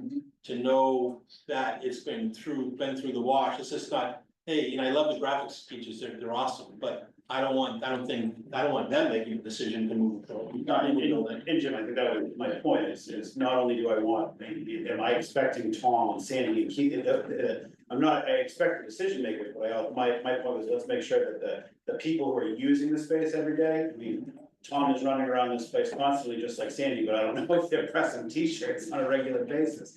So let's make sure that the people who are instructing the kids in there are also included, we're checking with them to make sure of these things, because again, just because it fits someplace, you look at something like, oh yeah, for the past year, I've been here, and now all of a sudden I'm here, and nobody bothers to talk to me about it. But it goes back to my other question. I don't want the HVAC teacher to decide that we need a new machine because he wants a new machine. I want Keith and Bob and that to be vetted throughout the entire process. Yeah, and I think I can do a better job, not just giving you an update, hey, look, this moved, or you weren't able to make the working group, here's a couple of changes you should consider and take a look at. I can summarize the process, this is who was at the meeting, this is some of the conversation, yes. I'd rather see the changes now than in the speed of change and afterwards. Oh, yeah, this doesn't work. How are we gonna do this? And that's time, stall, money, and change orders, and there's nothing can kill timeframes more than that. And that's my point about, let's get everything done now, like you're at 40% complete. I really, Dustin said, we went from schematic, which I thought was mostly 90% of it, and then you tweak the rest of it for there, but that's okay. Whatever, as long as they hit the target and, we're not standing here in July and August going, oh, well, we should have had that done in June. I appreciate what Jim brought up, the fact that it's a challenge in every project that we work on, that trying to make a building work for the people who are in it today and tomorrow, as well as thinking down the line in 10 years, 5 years, when those people change or we have to be careful not to customize it too much to a particular personality today. But we obviously need it to work for the people that are gonna be in there. You said, to the shop teachers, everybody wants more square footage, and they want this, and they want that, next thing you know, we'll be well. Yeah. Happens. You have a question? Yeah, I did. The middle section, Yes. the upper roof, looks like it's got a row of windows or light, Yes. is that for ambient light in a shop? Those are all classrooms in the center section there on the second and third floor. Yeah. And the idea there is, in that, design of big house connector barn. Yeah. That middle section wants to read kind of as background as connector. And so by using a darker material up there and a different, window pattern. Yeah, It reads more in the background, and the third floor reads more like a roof, kind of, even though it's vertical wall. yeah. There, that's why the pattern changes, but those are classrooms in there. The other thing that I thought was interesting is, it should be interesting to see how many students will be applying to come here and attending in 50 years. When we have to replace the building all over again. Yeah, we'll call you. worrying about Yeah. Oh, yes. It won't be interesting to me at all. Yeah. I'm very interested in anybody there. Yeah. Very much. I'll be as old as Dan. Get that knife out of my neck. There we go. Okay, Justin, it's up to you. One more thing I'd like to share with you, is just again, what we talked about in some working groups, is to show you some of the inside views of some of the key spaces in the building. So if you imagine coming in the main entrance there where the red triangle is, into the, what's called lower lobby, and then the commons, which is also the cafeteria. We have a few views of that too, that we shared to show that this is kind of that public lobby here. And it's still a work in progress, because right behind it where that person is, there's a door into the, it hasn't shown up yet in that storefront, but that's the main office where visitors would check in. The doors on the right here are the ones where you go straight ahead for all the students who enter every day. This is their primary way into the school. Those doors at morning arrival time would probably be unlocked. But any other time of the day, they can be locked and secured. So if you're coming here just to go to the salon or to the restaurant, you enter this lobby. You can't go straight ahead. The doors are locked on a normal basis. You'd be buzzed into the office if you have business there, or if you're just dropping off your kid's lunch because he forgot it or something, you can just go into the office and leave. Or like we said, you can go to the left or the right to go into the salon or the restaurant from this public lobby. Then moving straight ahead into the building, you see the sort of the bright light and the windows of the commons cafeteria beyond, in that main stair that leads up to the second floor. This is still the basic layout that we had previously. Whoops, that one's not coming here. I think we missed one. There it is. So this is the main stair, which again, in design development, we're trying to work out some of the details of how this stair is built. It's a, I don't want to say a focal point, but obviously it's pretty highly visible, right, on access as you come in. And it is located there for all those students who have classes on the upper floors and need to get to the second or third floor, immediately upon entering. We want a stair right there, but also it serves the auditorium as an upper level, and the gymnasium is on the second floor. Is that the same stair that we made Yes. to the gym? Yes, so it's a very wide stair. It's like 10 feet wide. That's why it has a center handrail going down it. But you can also kind of see where the design aesthetic is headed, where, these are cables. You may have seen some of these cable railing stairs. Yeah. They are sort of contemporary, but they're also sort of, technical and industrial, you might say. There's black iron uprights. That, the welding program could have built those. They're not going to here. The contractor will build them, but they are produced by a Miss Metal shop that does welding. And so it is meant to be kind of consistent with the activities that go on in the school, be appropriate for that. And also the cable rail is something you can see through too, so it lets more light in and visibility there. The floor here is the material too, that we talked about, before, being terrazzo there, which is a very durable, low maintenance material. It's what the school has now in the main corridors. This is a different color terrazzo than the current school, but it's a material that's slightly more expensive than some other materials like pavers, ceramic pavers, which are also durable and long lasting, but have more grout joints and a slightly different aesthetic. And this is one of the materials that we'll see in the pricing exercise. Hopefully we can still keep it in the budget. It may be one of those things that we have to look at when we make some hard decisions to keep the project on budget. I just want to share with you in advance so it doesn't come as a surprise sometimes that some things like that may change as we go through finishing up the documents.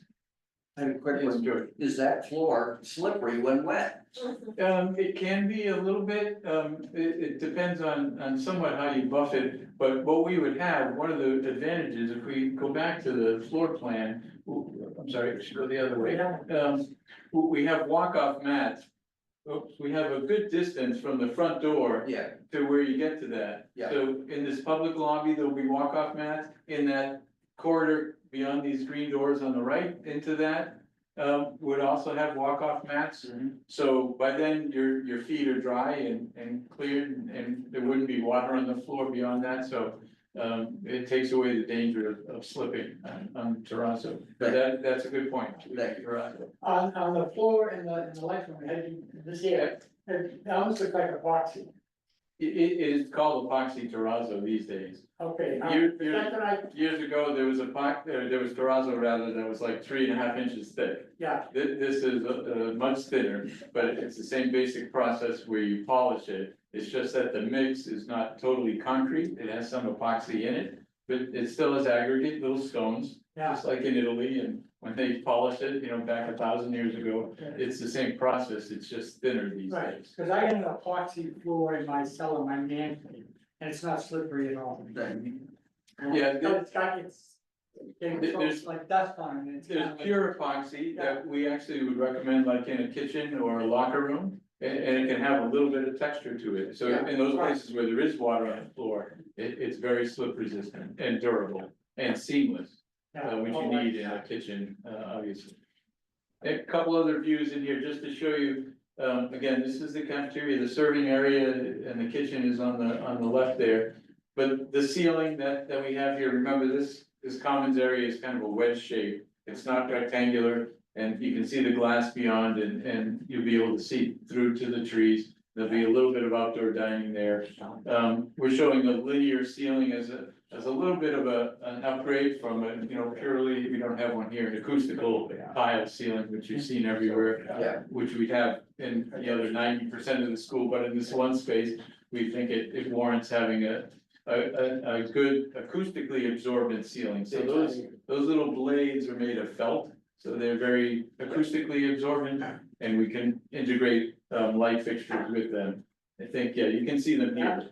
That's what they would look like. And we can do some things that imply that there's curves maybe just to bring a little life to the ceiling. It is a high one-story space here.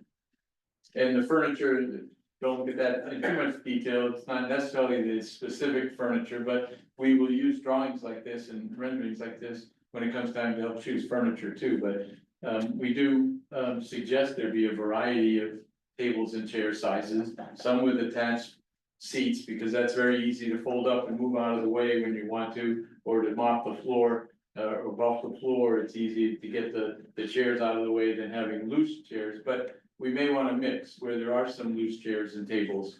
That the custodians have to then put up on the table in order to mop the floor. It's a little bit more work, but we'll go over those things down the line. We don't have to choose the exact furniture. We'll have a budget for it as part of this phase. We won't be choosing the exact furniture this phase. And question on all those windows. Yep. Are they in shades, like if it's really sun coming in there? There will be a lot of sun coming in here. What we're suggesting on the backside of the building is an overhang, so that we Okay. don't need shades, because in a public kind of high space like this in a cafeteria, people, to have shades, you'd have to have them motorized, Right, which are very expensive. yeah, And so we suggest there'll be some tinting, that's To the what I glass, suggest. but there'll be an overhang. That's what really prevents the overheating of the sun directly in there. Yes, George? I wondered if, besides being a cafeteria, would this space have an additional use? Oh, yes. Like what? This is the lobby to the auditorium. Yeah, So on those kind of nights, you would fold up some of these tables. We have a room to store them in, yeah, get them out of the way. And so that it could act as a lobby if you had a couple hundred people. yeah, We still have that flat floor in the auditorium too, but if you had some other event that needed a large flat floor area, just like your current cafeteria, you could have those sort of events here. That's why you want a very durable floor material in there, like terrazzo, if we can keep that in the budget. And then just upstairs, one other special space is the library or so-called learning commons. again, it might be a space where we wanna carry that same theme of the ceiling through there. It is kind of again, a wedge-shaped space. But it does have rooms right off of it, little study rooms, a classroom, a sort of maker space where there might be some equipment. And flexible furniture, and again, we recommend that all the furniture you can see in there should be movable, so that it can be rearranged and so forth. And we can still have some books, you know, who knows in 20 years whether we'll have any books anymore, but for now, we know collections are getting smaller and smaller, but we still need some bookshelves. But for the most part, we wanna keep them low or up against the wall so that you have good visibility for supervision in the space. Are there gonna be any areas for computers? Oh, yeah, in these desks, this is one space where we might have floor outlets too, where you get power. In the room off of here, that one classroom, Yeah, could double as a space where the librarian can also teach, you know, how to do research on a computer. And there could be computer setups in that room. That's why there's a classroom directly off of the library. And this might be one space where we use some special light fixtures too, those pendant, those round ones. They may also happen in the lobby and just be one theme. It's a way to deal with when you have wedge-shaped geometry, circles always work well in that regard. So just to share, these are kind of images that we shared with the working group and talk about, and we'll continue to use them to, you know, get to the details. And then we back it up with some photos of other projects, so you can see those materials being used in other ways. You know, where the M is on the floor there, that's Middleborough High School. One of the things you can do with terrazzo is you can put your logo in the floor if you want, or the name of the school. You can do curves, and the upper right is Cape Cod Tech, where they kind of swirl in there. You've probably seen terrazzo a lot at airports, high traffic areas, and they can do things like that as well. The alternative of porcelain pavers is in the lower right on the floor there. Those are rectangular pavers. They're very durable. They're ceramic material or porcelain material, but they do have grout joints and they are rectangular. And so that's the one kind of challenge in our wedge-shaped commons. Having rectangular pavers, we do a lot of cutting to make them fit. It might not be the best choice in there, but we wanted to just share, you know, some of these photos. And there's a blade ceiling photograph, and as opposed to a traditional acoustic tile ceiling. And then we may also, in some high places, go for that ceiling that looks like wood on the right. It's really a metal slat ceiling, but it's up so high, and they can print wood grain on the metal, that it's more affordable and but fits in the theme of having a wood in the space where we wanna remember, if we have some hard materials and we have concrete walls in some places that are painted, we wanna warm up the interior a little bit with some wood where we can get away with it. You know, wood, you know, you can use knotty pine here. That's one kind of way to use it and not worry too much about the finish. But we do worry about wood finish in high traffic areas in schools, so we try to do it in more protected ways, like that. So we just wanted to share those. That's some of what goes on at the working group, and eventually we'll get into choosing colors. This was just a sample that we shared. They're not true selections, but we do want to point out, you know, we can, in certain materials, integrate the school colors into some, you know, accents or signage or blocker colors and things like that, where it's important. And there you can see the range of finishes you can get with terrazzo, depending on whether you just have stones embedded in the concrete or epoxy, or whether you actually put little chips of quartz or shiny mica and you polish that, it can, you know, little pops of color and reflectivity. But some other materials that we're thinking of too, that one of them, just to point out, it's a relatively new material we've been using in the last 10 years or so. What's called carpet flooring here, and then resilient flooring. It's a sort of rubber backed, but it's flocked on the face of it, so it looks like carpet, but it's really durable like rubber flooring, and it's water resistant. You can wash it, you can clean it with an extractor if it gets stained. And it comes in in both cases, we would recommend using tiles, not broadloom. So that if it gets worn out in a certain section, you just replace that tile. You'd own a certain amount of attic stock and store it in the building. And so very few places will have carpet in the building, really. Offices will have it, but the library might have it. There's some areas where we want the more resilient material, but still the feeling or acoustics that you get with carpet, like in the collaborative areas off of the corridors. Those long corridors are gonna have some open areas with some seating in it. That would be a place for that. Maybe in the restaurant, we would have it as well, where again, it's stain resistant and can be washed, but you know, it has to. You want sort of the upgrade feel of having something soft and acoustically absorbent, so it quiets the space. But if you spill ketchup or mustard on it, you also need to be able to clean it, too, so. It's a choice for that as well. But finishes are an area when we come back, probably even as soon as next month. And are talking about the budget, we'll probably have a list of some choices that we all have to make in order to keep it to the budget, and finishes are often an area where some choices are made. In order to keep the project on budget. So I just wanted to share that with you and let you know. I think that's what we have, both, and similar for wall materials too. We talked about, you know, wanting the warmth of wood. Sometimes what we use is this phenolic material. Phenolic is kind of plastic, really, it's a hard, but it really looks like wood when used in paneling, but it's more durable than wood. And it's a way, like in those lobby areas, those entrance areas, we might want to introduce some of that. And a more durable wall materials, these porcelain tiles, they're large format, so they don't have all the grout and the scale of little ceramic tiles, but they have the durability of ceramic material. Is a good material in like cafeterias. What would you find in men's and women's locker rooms and the bathrooms throughout the place? Yeah, in there, we use a lot of concrete block that gets painted. Yeah. Of course, you have a lot of lockers, so that's part of the wall finish is the lockers, but where it is a bare wall, we would recommend in sort of the locker room or team rooms themselves, painted concrete block, which is very durable, and we'd use epoxy paint, which is very strong and durable. In the shower areas of toilet areas of locker rooms or we would actually use ceramic tile. Yeah. Because that is subject to water, you really need something that's gonna stand up to that. What, of all the finishes that you talked about, what's the most troublesome for removing graffiti? Well, virtually all of the materials that we recommend are, you know, there are ways to remove graffiti relatively easily on the inside because they're durable and easily cleaned.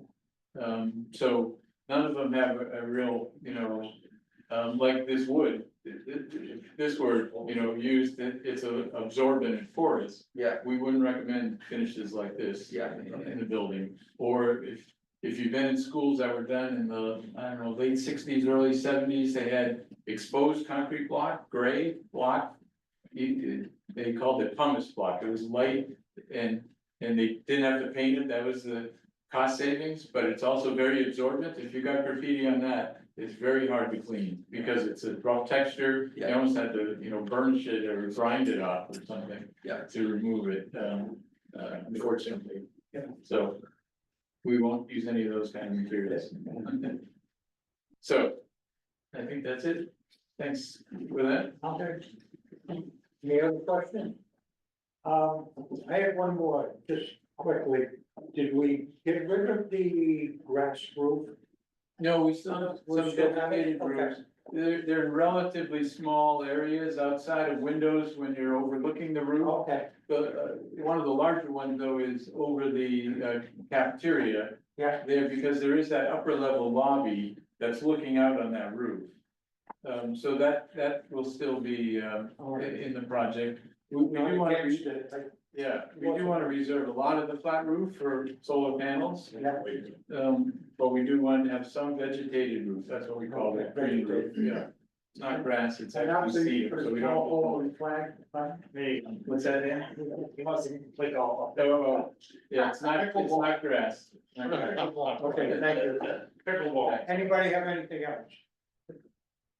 If not, I will entertain a motion to adjourn. A motion will be seconded. Whitman, seconded by Cohasset. Bob Haywood, yes. Tom Hickey, Yes. Sandy, Yeah. George Cooney, Yes. Jim Coughlin. Yes. Bob Mahoney. Yes. Jack Manning. Yes. Frank Mola, I don't see him on the phone. okay, Tom Petrozelli. Yes. Oh, this Frank. Austin Reed. Yeah. Dan Salvucci. Yes. Keith Ford Yes. and Joe Zambella. Yes. We are adjourned.